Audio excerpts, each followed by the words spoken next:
उत्तर पूर्वी भारत का एक खूबसूरत राज्य असम।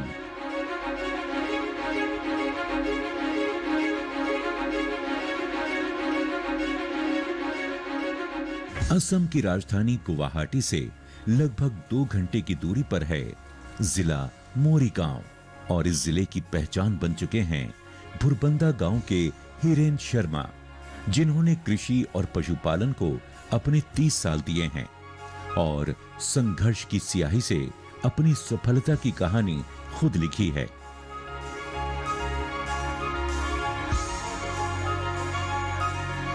हिरेन शर्मा का कृषि और पशुपालन से कोई नाता नहीं था और परिवार में वो पहले हैं जिन्होंने इस क्षेत्र में कदम रखा।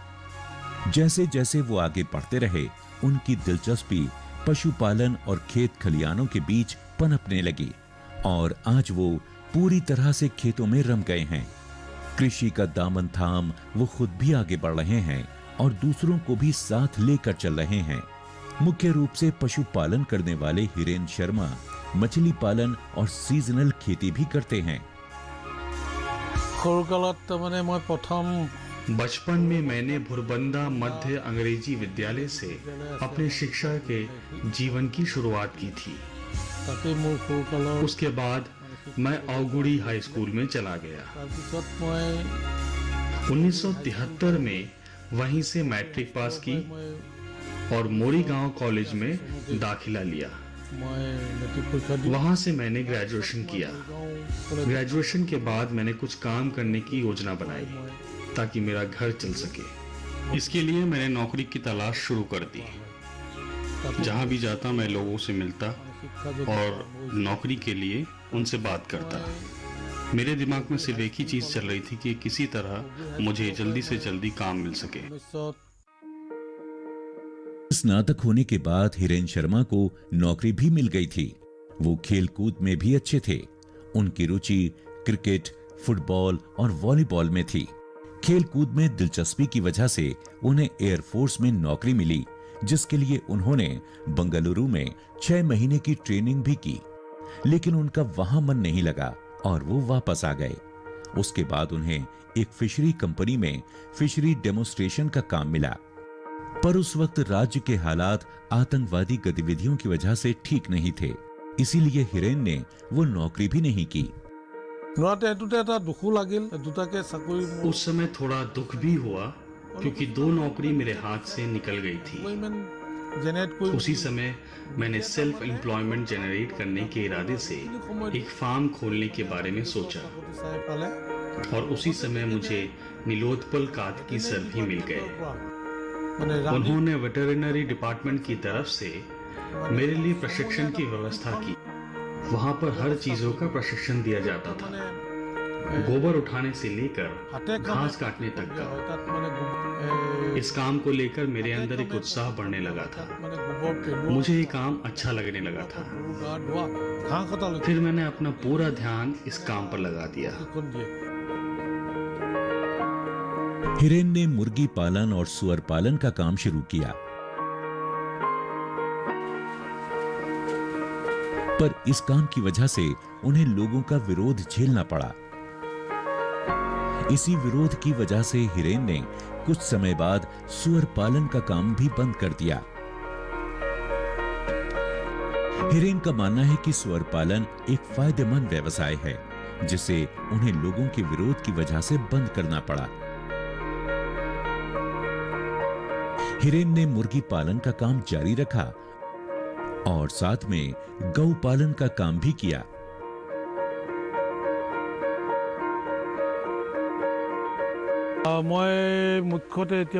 अभी मैं मुख्य रूप से गौपालन से जुड़ा हुआ हूँ।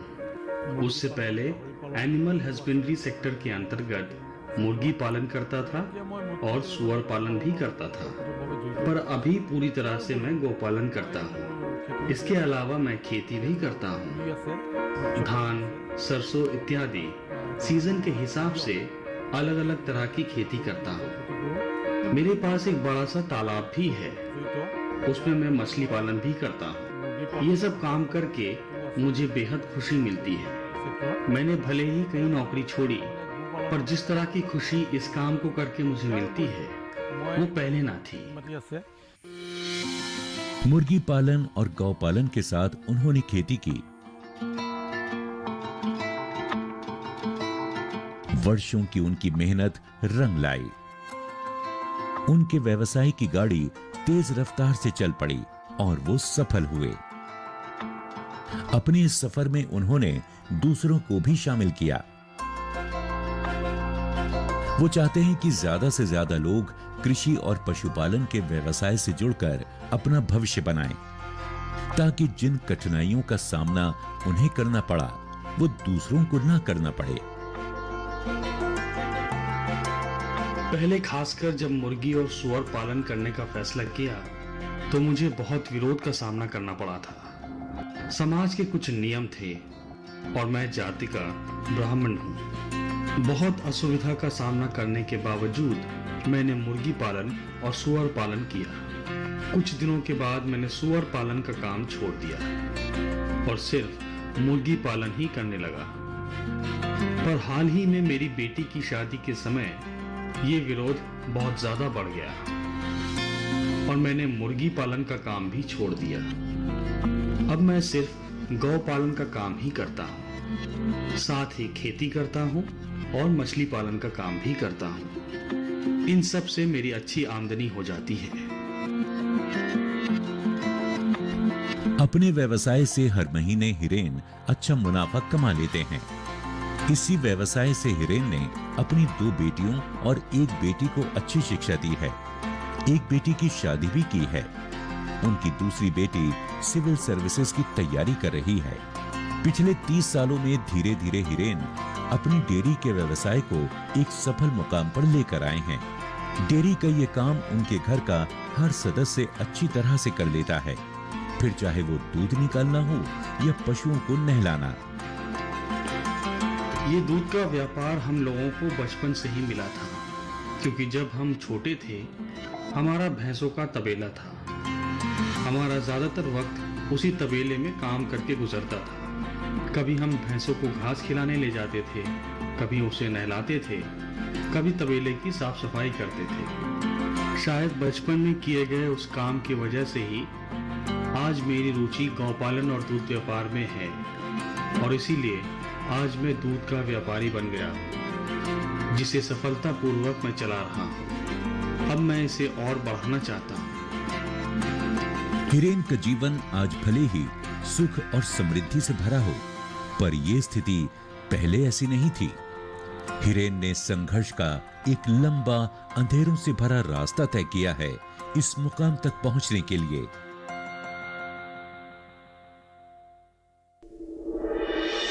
पशुओं की नस्ल भी हिरेन अच्छी तरह से पहचानते हैं। उनका यह मानना है कि पशुपालन की शुरुआत करते समय नस्ल की जानकारी होना बहुत आवश्यक है। उनके फार्म में सभी उन्नत नस्ल के पशु हैं।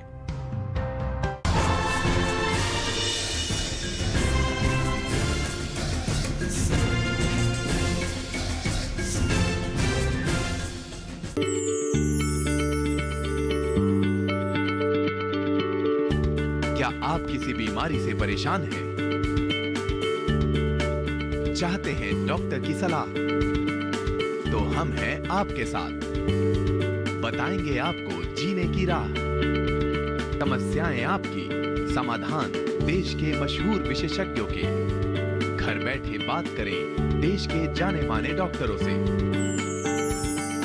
हमारे लाइव प्रोग्राम स्वस्थ किसान में हर शनिवार शाम 6 बजे से 7 बजे तक।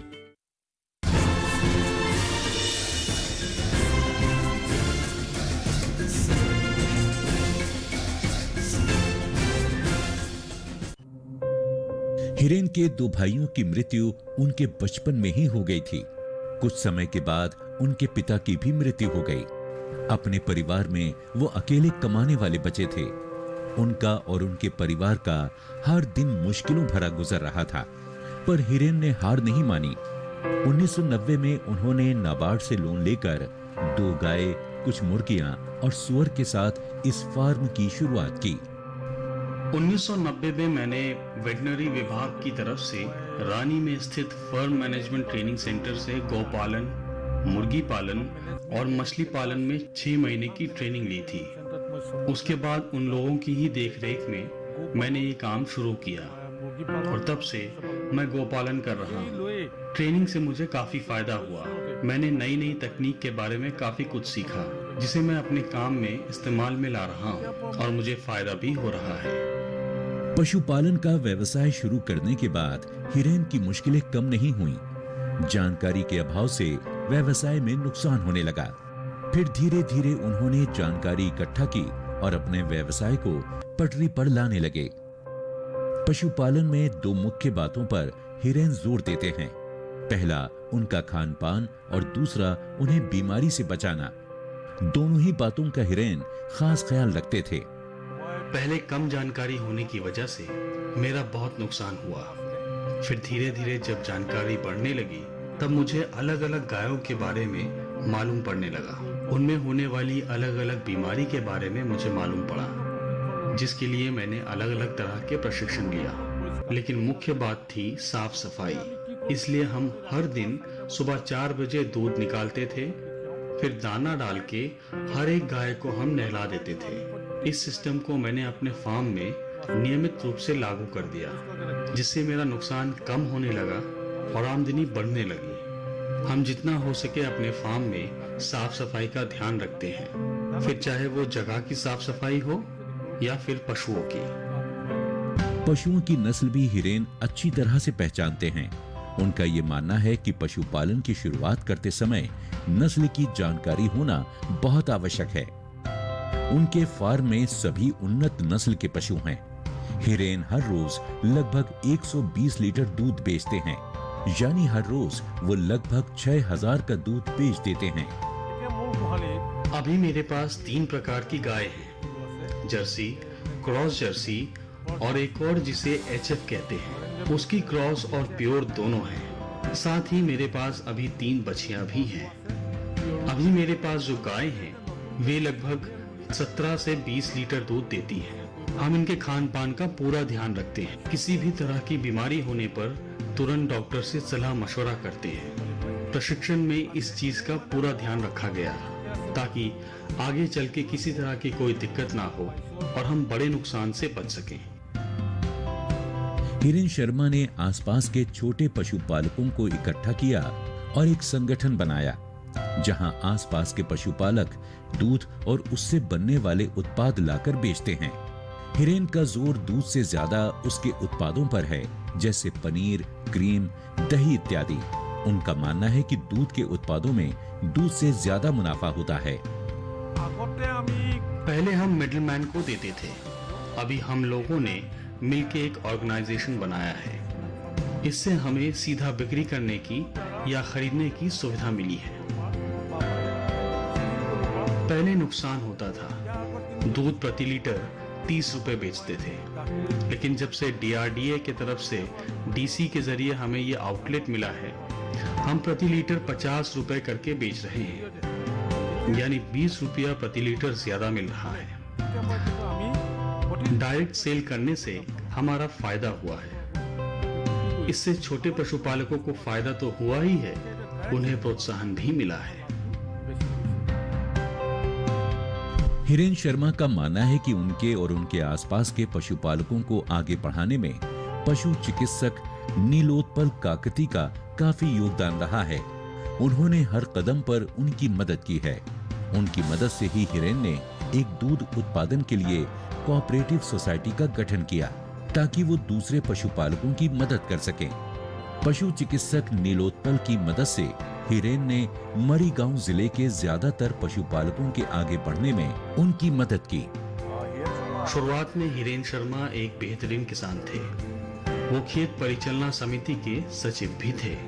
उनकी लगन को देखते हुए मैंने सोचा कि अगर उन्हें पशुपालन की तरफ लेके आया जाए तो उनके साथ साथ डिपार्टमेंट को भी लाभ होगा। मैं तब भुरबंदा डिस्पेंसरी का पशु चिकित्सक था।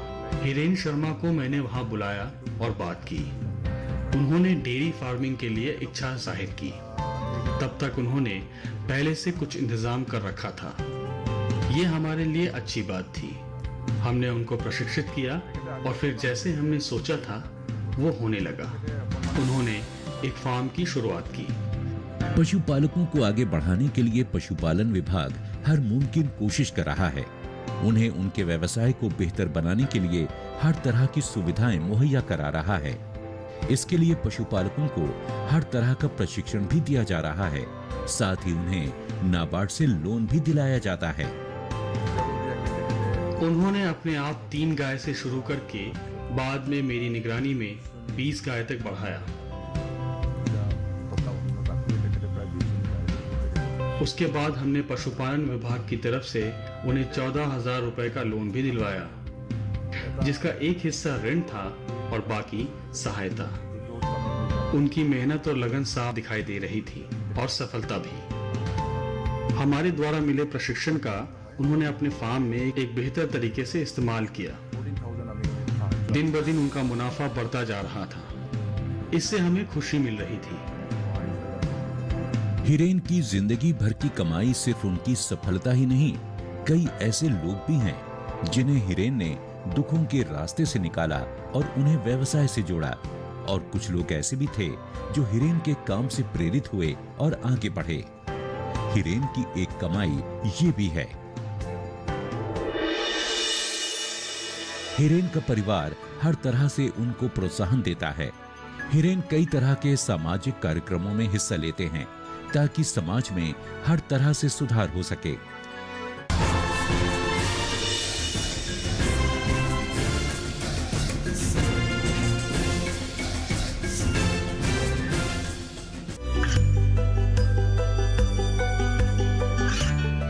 गांवों और पिछड़े क्षेत्रों में सरकारी योजनाओं की जानकारी पहुंचा। देश में कौशल और क्षमता विकास कर ग्रामीणों को सामाजिक बदलाव और विकास से जोड़ने की दूरदर्शन किसान की पहल चौपाल चर्चा देखें सोमवार से शुक्रवार सुबह 9 बजे।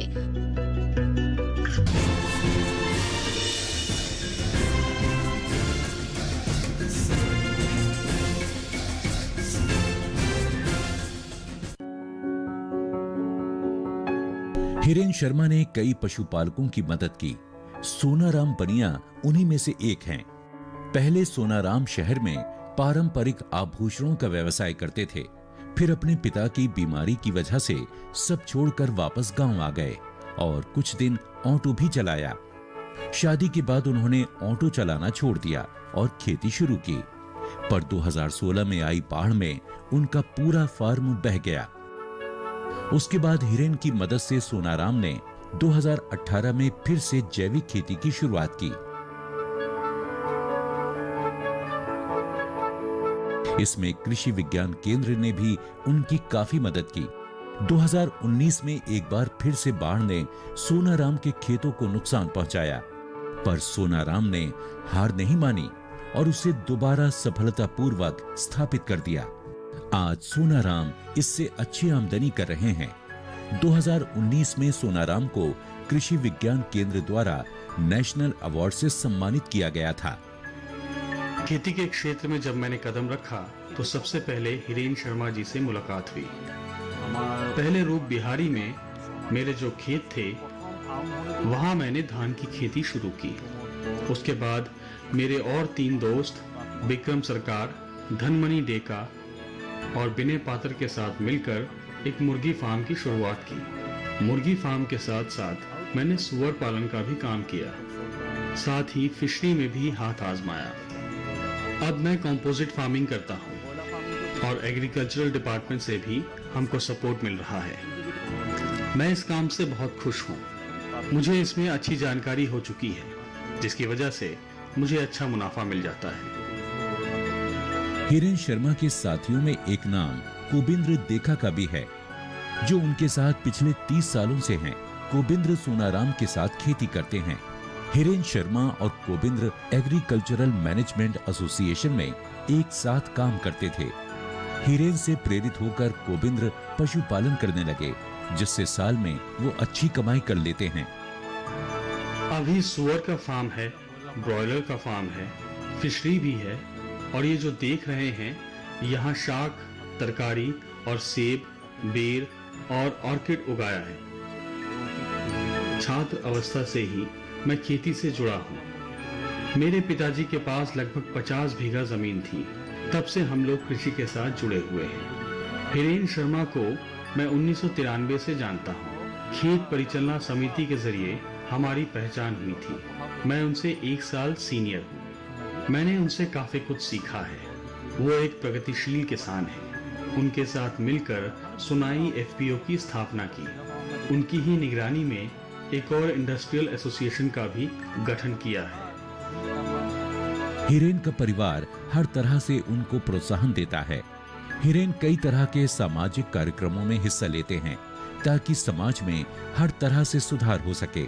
हिरेन शर्मा को उनके कामों के लिए ICAR द्वारा राज्य का श्रेष्ठ किसान और श्रेष्ठ गौपालक का पदक मिला है। इसके अलावा भी हिरेन को कई तरह के सम्मान मिले हैं।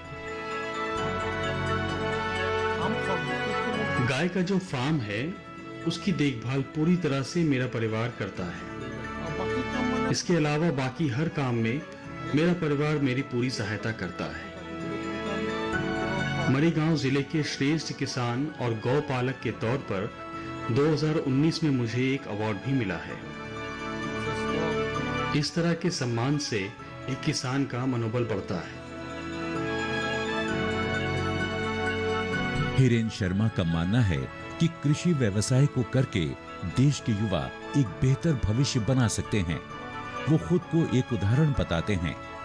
एक समय था जब आर्थिक तंगी के कारण हिरेन दूसरों से कर्ज लेते थे ताकि उनका घर चल सके, पर आज उनके पास सब कुछ है। उन्होंने खुद को भी और दूसरों को भी आत्मनिर्भरता की डगर पर चलाना सिखाया है। वाणिज्य और कृषि में लक्ष्मी का वास होता है, ऐसा हमारे पूर्वजों ने कहा है। हमने भी देखा है कि वाणिज्य और कृषि से ही अपने आर्थिक स्थिति को हम खुशहाल बना सकते हैं। उसका जीता जागता उदाहरण मैं खुद हूँ।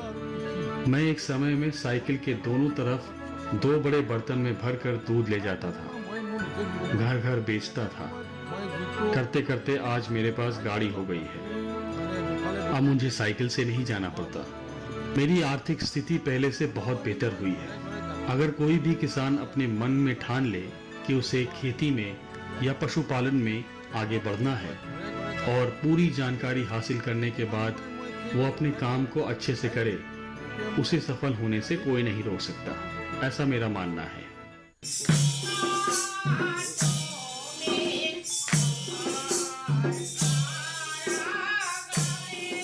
कृषि और पशुपालन ऐसा व्यवसाय है जिनमें किसी तरह की बड़ी लागत की कोई जरूरत नहीं। उसे छोटे स्तर पर भी शुरू किया जा सकता है, बस मन में उसे करने का हौसला होना जरूरी है, जिसका एक उदाहरण है हिरेन शर्मा।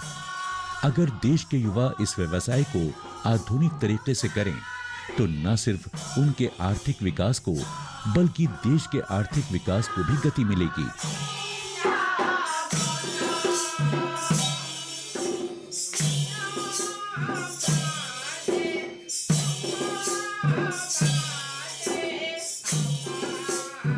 संघर्ष की राह बरसों चलने के बाद अब समय है सफलता का स्वाद चखने का, खुशियों के गीत गुनगुनाने का।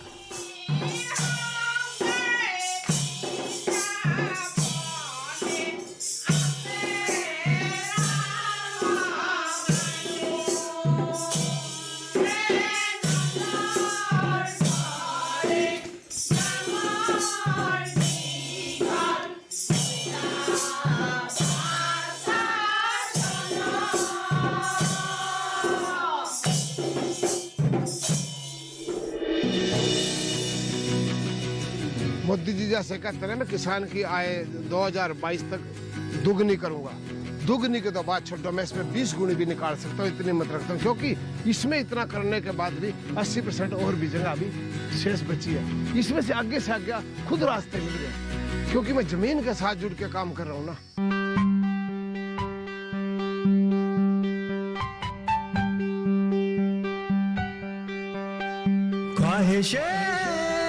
दरिया दरिया और हौसला है समंदर, जिन्हें पंखों की परवाह नहीं, वो उड़ान इनके अंदर। ये है मस्त कलंदर, मस्त कलंदर, मस्त कलंदर, मस्त कलंदर, मस्त कलंदर, मस्त कलंदर, मस्त कलंदर।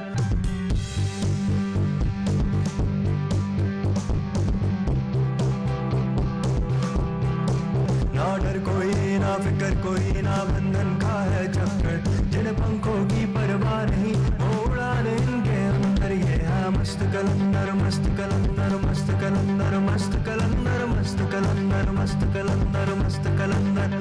ये है मस्त कलंदर, मस्त कलंदर, मस्त कलंदर।